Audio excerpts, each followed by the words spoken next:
Hello everybody, and welcome back to a brand new video.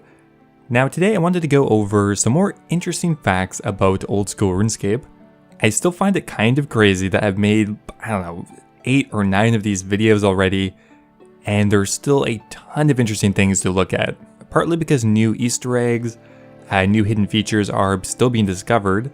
So mostly these are going to be fun little Easter eggs, interesting little tips, or just otherwise things you probably didn't know about Oldschool Runescape. If you did happen to know everything on this list, let me know because your knowledge of RuneScape is unparalleled.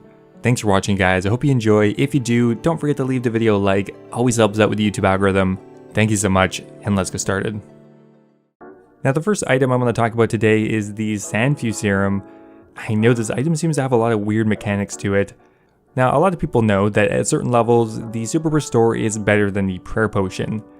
Now this mainly just comes down to the formula it uses when calculating how many prayer points you're going to get back. For example, the formula for the prayer potion is your prayer level times 1/4 plus 7. For the Super Restore, it is your prayer level times 1/4 plus 8. Now the Super Restore is objectively better than the prayer potion, but what about the Sanfew serum? The Sanfew serum's formula is your prayer level times 3/10 plus 4. So it is a completely different formula, but does that mean the Sanfew serum is better? Well, in most cases no, but at a few very select levels, the Sanfew serum actually can restore one more prayer potion than a Super Restore. Specifically at level 87, 90, 91, 94, 95, and 97, 98, and 99. But interestingly, because of the way the formula works, below level 77, it will often restore less, and substantially less at the lower levels. Now this has since been patched out of the game, but it used to exist pretty much until 5 or 6 months ago. Now RuneScape doesn't often follow the laws of physics, but they do eventually draw the line somewhere. For example, you are able to eat a lobster in 0.5 seconds, but you aren't able to light a fire underwater. Based on everything I know about fires, that does make sense. With that said though, there is actually a way to light a fire underwater, and that is using the barbarian firemaking technique. This content is so underused and obscure that I don't think any of the devs or moderators even remembered it when they were designing the underwater areas. So normally if you use a tinderbox on a log underwater, it will say that you can't light a log underwater. But if you completed the barbarian training and light a log with a bow, no problem apparently. You can even cook things underwater as well. I'm not sure if that would ever be useful, unless there was an underwater restricted Ironman out there. I wonder how that would work out. Now there's another interesting Easter egg in Varrock that has to do with the Tramp. He kind of wanders around here somewhere, but we need to go find him and talk to him. Okay, so when we talk to him, he asks if we can spare any change. I do clearly have some change on me, but sorry, you'll have to earn it yourself. Brutal. Anyway, that does kind of tick him off, so if you follow him, he will actually tell everyone that he hates you. I hate FlippingOSRS. I know I've asked you before, but have you any spare change this time? Still don't have any change, sorry mate. Okay, he still hates me. Don't ask Flipping for anything, he's stingy. Here you go, have a little money. Now, another really interesting Easter egg has to do with the crab claw. Now, this item is really obscure. The monster you get it from the crab is really only used in one quest, Recipe for Disaster. Now, what's interesting about the crab claw is that if you have it equipped, you can't put on dragon claws because it says you need to remove your claws first, even though they don't occupy the same spot or anything. I guess Jagex just thought that that was just way too many claws for one person to have. Maybe it was way too overpowered in PvP or something.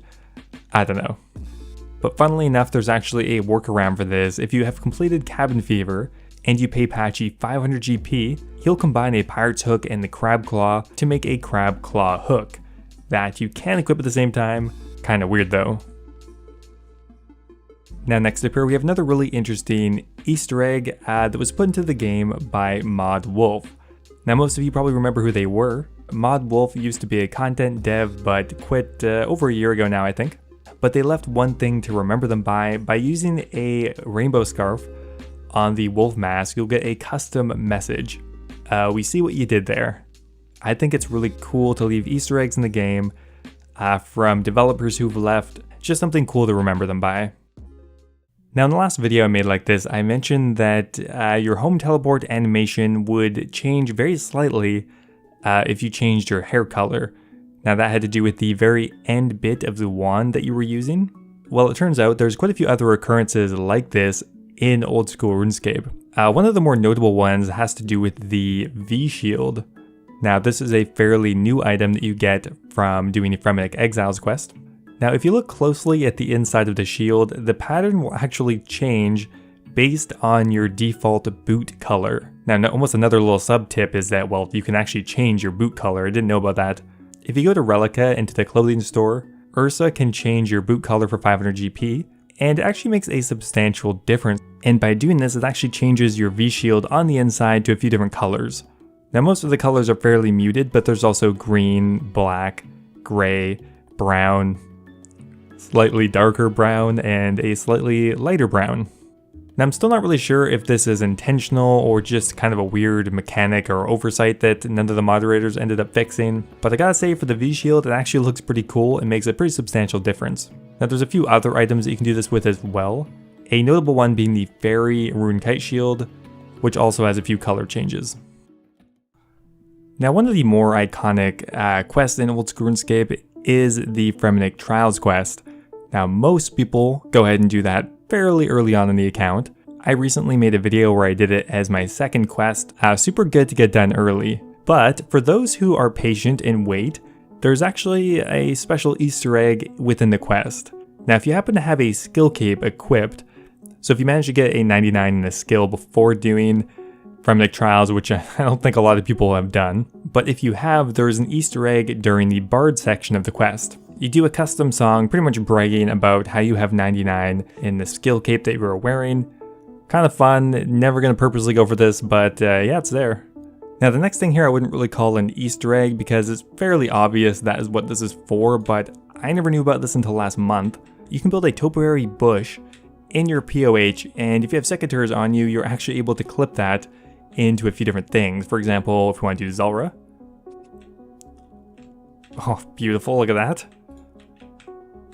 We can also do Vorkath. Pretty cool. What else we got unlocked? Skatizo. Nice. Let's do Cerberus. Yeah, it's gonna be like that for now. Just a fun little interaction that I don't think a lot of people know about. It looks like you have to at least have killed the boss once, which is fair, you probably haven't seen it otherwise. Now there's another Easter egg that was fairly recently discovered by a YouTuber named Ingus. I'll leave a link to his channel in the video I'm talking about in the description. But there was actually an Easter egg in the game that hadn't been discovered for about 2 years, ever since the release of Dragon Slayer 2 essentially. If you come up here to the bookshelf in the Myths Guild, grab the Fall of Imkadoria, there are 2 or maybe even more NPCs that have custom dialogue if you use the book on them. First up here we can use it on Freya, who says that that's her latest donation to the guild, and Freya mentions how she tried to translate it, and essentially it has to do with the Incanto dwarfs or whatever they're called. Now the other NPC you can talk to is Thurgo, who of course is one of those dwarves. He has a few things to say as well. What do you make of this, Thurgo? He mentions how the text seems new. Never mind, if you ever plan on going back to the island, I'll happily come along. So you believe it could lead to an ancient ruins of your race? I'll believe it when I see it. Now be gone, I've got things to do. Alright, Thurgo. Anyway, a cool little Easter egg, and again, good job to Ingus for discovering it. Now finally here, I probably have one of the best guarded secrets in RuneScape. I was completely floored after learning this. A Carambon isn't a sea urchin looking thing. Now I read that like 3 or 4 months ago. I didn't even believe it at the time. I'm like, no, obviously that's a sea urchin, look at it. It's actually an octopus. This is a top-down view of an octopus. I know it's going to be kind of hard going forward, playing RuneScape with that knowledge. I know it's a heavy burden, but I'm sorry, I just couldn't handle it on my own. Anyway guys, thanks for watching, I hope you guys enjoyed it. Now before I go here, I want to give a massive thank you to Heathenlok Games, who just subscribed my Dragon tier over on YouTube, joining Tiz Talk Bunny, Revolver Ocelot, and Kush Patel. You guys are awesome, thank you so much. Also a massive thank you to Base Titch, Nathan Ashworth, and Double Talk for subscribing at the Runite tier. Thank you for making the dream possible, guys. I really appreciate your support.